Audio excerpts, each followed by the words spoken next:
좋은 날입니다. 성령님께서 오늘도 여러분의 심령 가운데 큰 은혜와 평강으로 함께해 주시기를 주님의 이름으로 축복합니다.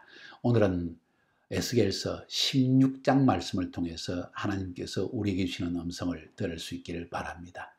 우리가 지금까지 하나님께서는 에스겔을 통해서 이스라엘을 심판할 수밖에 없는 이유들을 여러 가지로 말씀해 주셨습니다.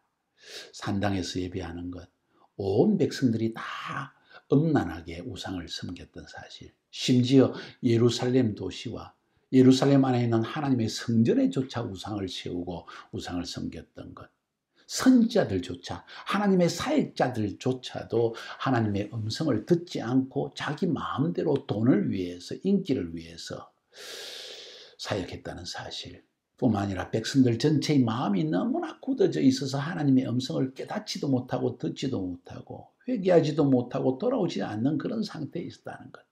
마음으로는 우상을 섬기고 내 뜻대로 살기 원하면서도 하나님께 와서 묻기를 묻는 것. 하나님이 무슨 점쟁이인가요? 이런 얘기까지 하나님께서 하신 것입니다. 지난 시간에 뭐라고 그랬습니까? 아무 쓸모도 없는 존재였다는 거예요.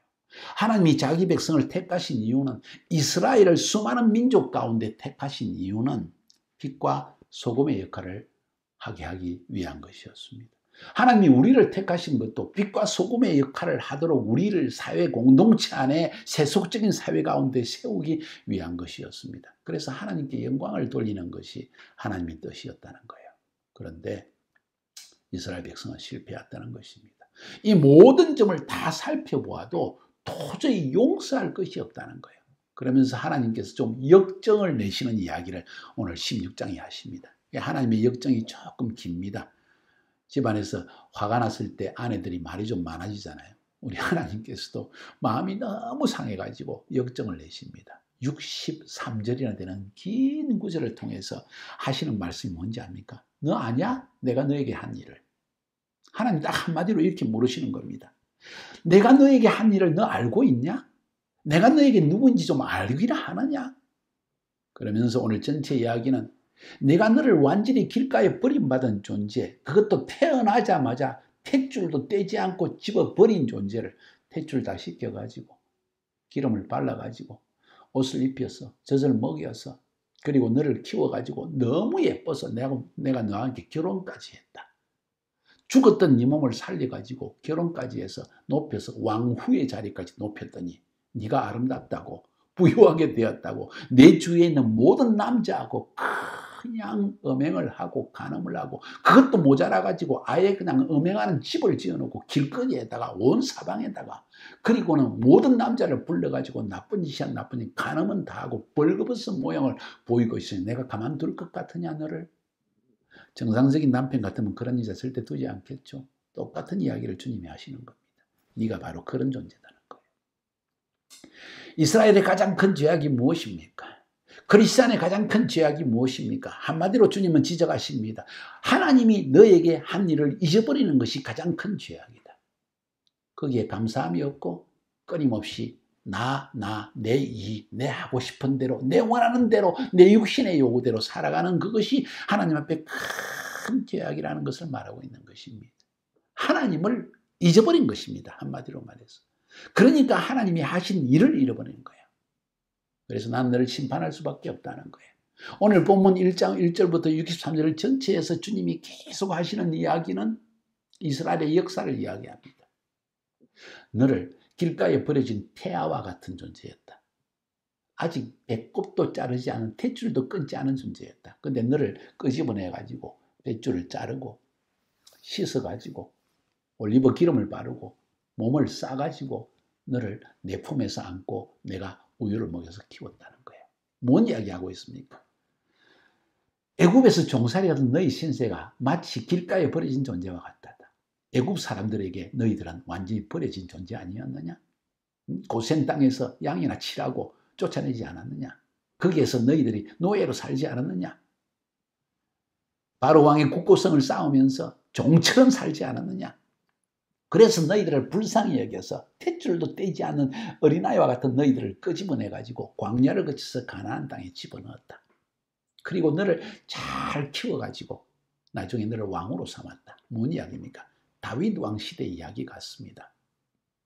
다윗 왕의 영광과 솔로몬의 영광을 내가 누리게 하지 않았느냐. 그런데 네가 왕후의 자리에 앉고 나니까 내가 너와 결혼해가지고 너를 왕후의 자리에 앉혔더니 네가 예쁘다고, 예쁜 옷을 입었다고, 부유하게 되었다고, 내가 없는 새에 수많은 사람들과 함께 남자들을 불러들여가지고 음행을 하지 않았느냐. 솔로몬 시대부터 계속된 우상숭배를 이야기하는 것입니다. 열왕의 시대로 계속 넘어갑니다. 네가 네 주위에 있는 다른 민족과 그것도 모자라 가지고 아수르, 바벨론까지 다 불러 가지고 막 음행을 하지 않았느냐. 다시 말해서 정치적 외교를 통해서 결혼 정책을 써가지고 애굽 여자 데려오고 시돈 여자 데려오고 아수르 여자 데려오고 바벨론 여자 데려와가지고 온갖 잡탕을 만들어 버렸지 않느냐. 그것도 모자라가지고 너는 길가에다가 아주 음행하는 집을 지어놓고 남자들이 다 와서 네 몸을 다 만지고 너와 밤을 지새고 즐겁게 하지 않았느냐. 그러고 나서도 네가 창녀보다 못한 건 알고 있느냐. 창녀는 화대라도 받는다. 돈이라도 받고 지 몸을 주는데 너는 그 남자를 불러가지고 그 남자에게 내 몸을 다 바쳐주고 나중에는 선물까지 주어서 집으로 보내지 않느냐. 네가 하는 짓이 무엇이냐. 뭔 이야기하고 있습니까? 솔로몬 이후의 열왕들이 나중에 북이스라엘과 남유다의 마지막 왕들이 하는 짓을 이야기합니다. 특별히 므낫세 왕 때 50년 동안 우상숭배를 합니다. 여러분 아주 완악한 왕입니다. 히스기야와 같은 그런 성군이 나왔는데 그 아버지의 아들 므낫세가 그런 정반대의 짓을 하더라는 거예요. 그래서 아수르의 조공을 바치고 바벨론의 조공을 바치고 애굽의 조공을 바치고 화대를 받아야 될 사람이 화대를 조금 주면서 그 짓을 하고 있더라는 이야기를 성경은 우리에게 하고 있는 것입니다. 하나님께서 그거를 놔두겠냐는 거예요. 그것이 1절부터 43절까지 나오는 이야기입니다. 나는 너를 내 아내로 삼았더니만 너는 온갖 남자들과 악한 짓은 다 하고 있으니 내가 너를 용서하랴 하는 이야기. 그래서 심판하겠다는 이야기를 하고 있는 것입니다. 44절부터 58절까지에서는 사마리아와 곧 소돔의 이야기를 합니다. 사마리아는 형제 크리스찬이라고 표현할 수 있고 소돔은 불신자 혹은 아직 구원받지 못한 악한 세상을 의미할 수 있습니다. 하나님은 말씀하시기에 신기하게도 사마리아도 내 딸이고 소돔도 내 딸이라는 거예요. 사마리아도 내 딸이고 소돔도 내 딸이고 예루살렘도 내 딸이라는 거예요. 너희들을 다 똑같이 귀엽게 여겼더니 사마리아와 소돔이 한 집보다도 너는 더 악한 짓을 행했다. 사람이야 사마리아와 소돔도 역시 우상숭배했고 간음했다는 거예요. 영적으로. 근데 그들이 행한 간음보다도 더 심한 간음을 너가 한 줄 알고 있느냐? 내가 너희들을 어떻게 용서하겠느냐? 그러면서 하나님께서 말씀하시기를 네가 예루살렘이 사마리아와 소돔 보기를 우습게 보지 않았느냐? 얼굴도 보지 않으려고 하고 함께 인사도 하지 않으려고 하지 않았느냐. 그런데 사마리아와 소돔은 그것 때문에 엄청 너한테 상처를 받았다. 네가 하나님의 택한 백성이라고 그들 먹거리고 부유하게 되었다고 축복받았다고 그들 먹거릴 때 그들이 마음의 상처를 받았다. 그런데 마지막 때 내가 사마리아도 회복하고 소돔도 회복할 것인데 그 회복을 했을 때 하나님이 예루살렘을 심판한 것을 보고 그들이 오히려 기뻐하고 위로를 받을 것이다. 그런 이야기가 지금 기록되어 있습니다. 그러면서 그럼에도 불구하고 59절부터 63절 마지막 부분에서는 내가 예루살렘을 구원하겠다. 약속한 것 때문에. 하나님의 언약의 신실성을 이야기합니다. 소돔도 내 딸이라고 칭하시고 사마리아도 내 땅이라 칭하십니다. 다시 말해서 이방 백성들 아직 예수 믿지 않는 사람도 사실은 내 백성이다. 나는 저들이 내게 돌아오기를 원한다. 예루살렘아, 네가 빛과 소금의 역할을 제대로 했더라면 이 사마리아와 소돔도 너를 통해서 나 하나님의 영광을 보고 내게 돌아오지 않았겠느냐. 나는 너희를 심판하지 않을 수가 없다. 도저히 참을 수가 없다. 네가 아느냐 네가 한 일을. 나에게 저지른 죄악이 얼마나 큰 것인지를 아느냐. 내게 저지른 죄악이 무엇인지를 아느냐. 그것은 바로 내가 너에게 한 일을 잊어버린 것이다. 저도 저의 인생을 한번 돌아봅니다. 내가 하나님을 잊어버리고 살지는 않았는가.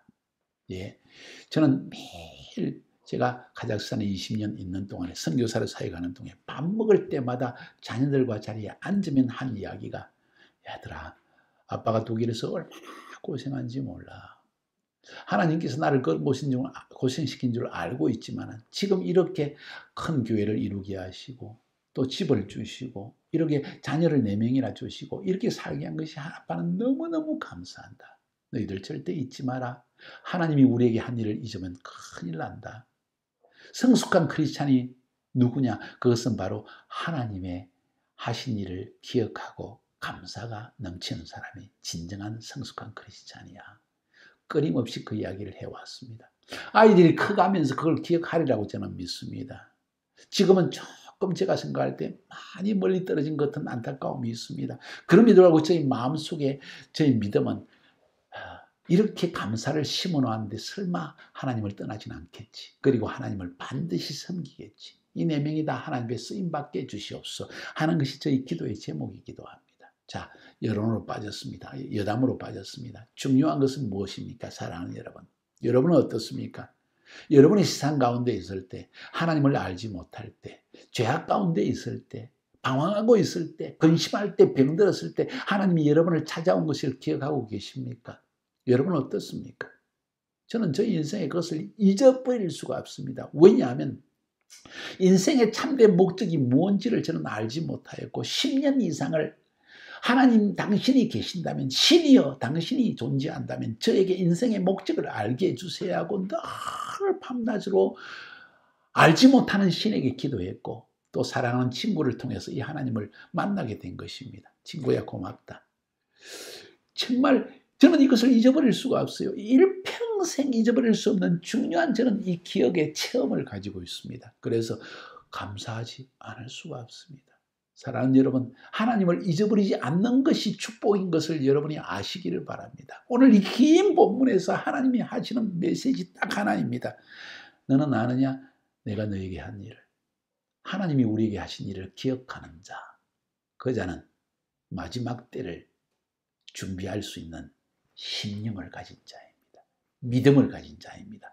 감사를 지닌 자입니다. 하나님에 대한 여호와의 경외의 사상을 가진 자입니다.